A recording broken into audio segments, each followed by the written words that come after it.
All right, so we are looking at the guided notes for section 1.1.4. Hopefully you have some guided notes that look like this to kind of fill in as we go. We're going to focus on pretty much the top section here. So there was a little bit of review in regards to kind of recognizing some dot patterns and then seeing and tracking how they grow and how we make a formula or a rule based on patterns. So patterns and rules are not the same thing, but they are certainly related. But this is the one that we moved on to. This is the bulk of today's class, is taking a look at something, not dots, definitely some shapes. And then, again, starting by doing some pattern recognition and then building it out from there.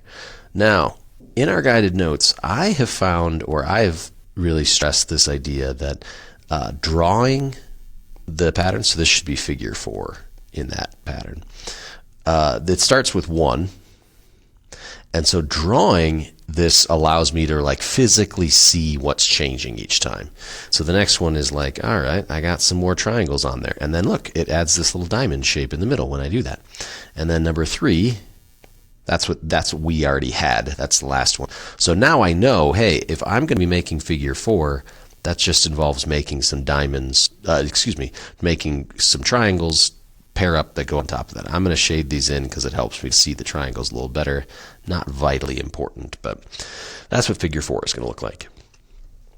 And then what we did is we made a little table just to kind of keep track of things. And we imagine we've got figure 1, and then 2, and then 3, and then 4. And what I want to pay attention to is how many triangles and how many diamonds are in each of the figures.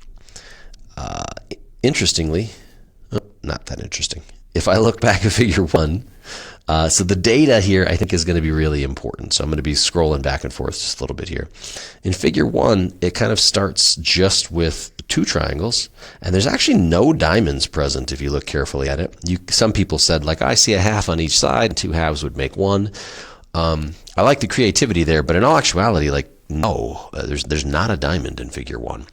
In a way that in figure 2, you can distinctly see the diamond in figure 2. So for figure 2, I got 1 diamond. And it's made up of a triangle on all 4 sides. So there were 4 triangles around the outside. Figure 3 is going to have 6 triangles across and then 2 diamonds. And then figure 4, you can see right here, I've got 4 across the top, 4 across the bottom. So I've got 8 triangles. And then I've got the 1, 2, 3 diamonds in the middle. I think once we have that, we can really, between the drawing or the table, some people prefer one, some people prefer the other, you can really start to see like, oh, this is not that tricky of a pattern. However, that's not the question. The question is, how do I relate the figure number to the number of triangles? So again, I see that like, yeah, it's going up by 2 every time when I'm looking at the triangles.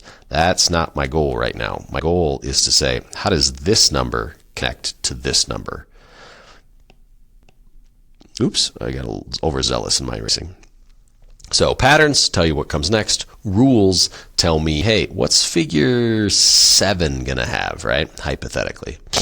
And so if I look at the figure number and then the triangles up at the top, what we start to see is it's always twice as many. You could say it's twice as much or twice as many triangles. Or we even wrote a little pattern that was like the number of triangles is the figure number times 2. I'm going to put some parentheses on there just because it brings me joy.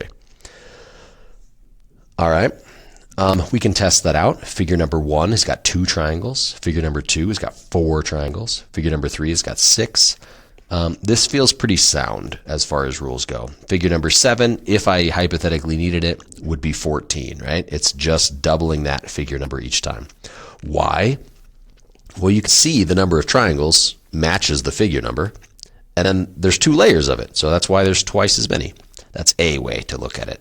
But I'm always looking to make sure that not only do my rules make sense, but do they visually match up? Is it sustainable in what I'm drawing and trying to communicate? All right. Let's take a look at the diamonds. So the diamonds are a little different, and it's tricky because figure number 1 doesn't have any diamonds. But as I look at the comparison here each time, yeah, it's growing by 1 diamond every time, but it's always 1 less.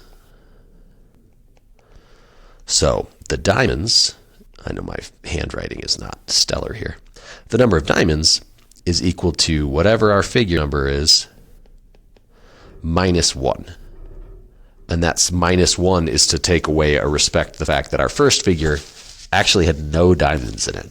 That's why it's always 1 less. It's because figure 1 didn't have a complete set. It wasn't until figure 2 had all 4 sides and was able to make a diamond, which perpetually leaves it 1 step behind.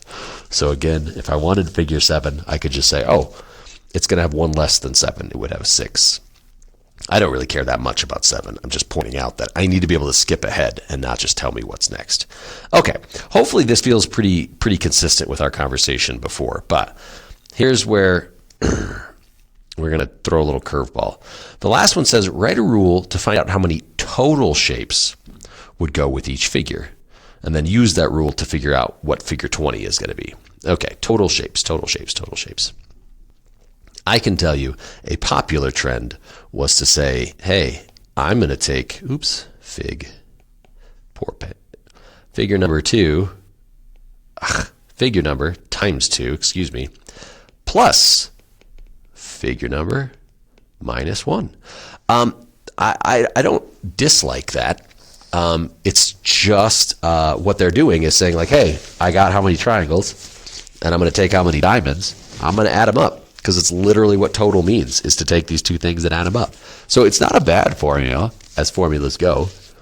It works, right? Because I can say, hey, for figure number, let's say 3 times 2 is 6, 3 minus 1 is 2.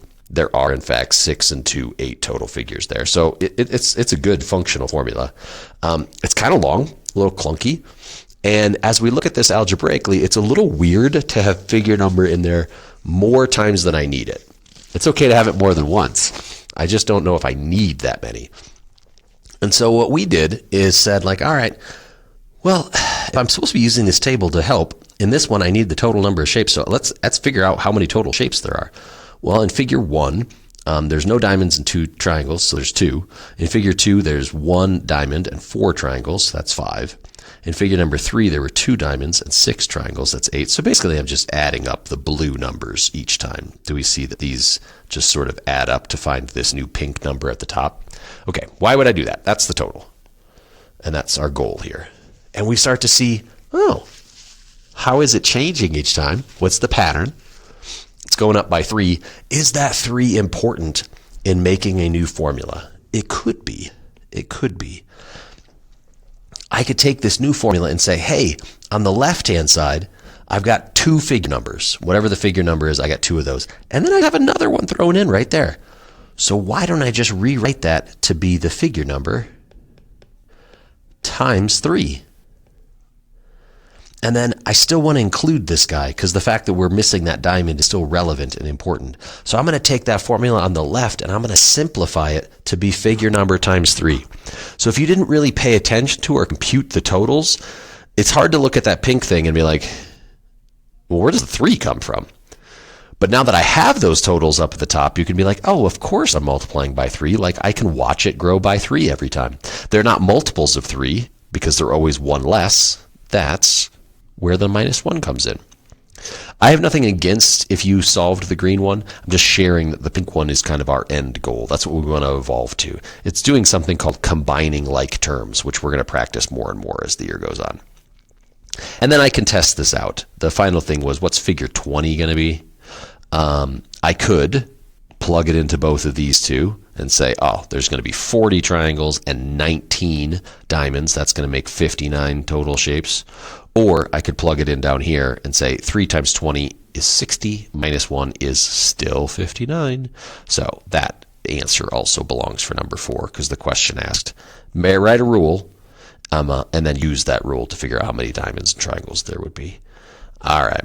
I'm going to call it a win for that, for right there. I would share that we also looked at this histogram. So this is the second half of the guided notes. If you will take a look at the data and information that's here, whether it's in this video or whether you go to the actual Canvas page, use the histogram on the right to answer the questions on the left.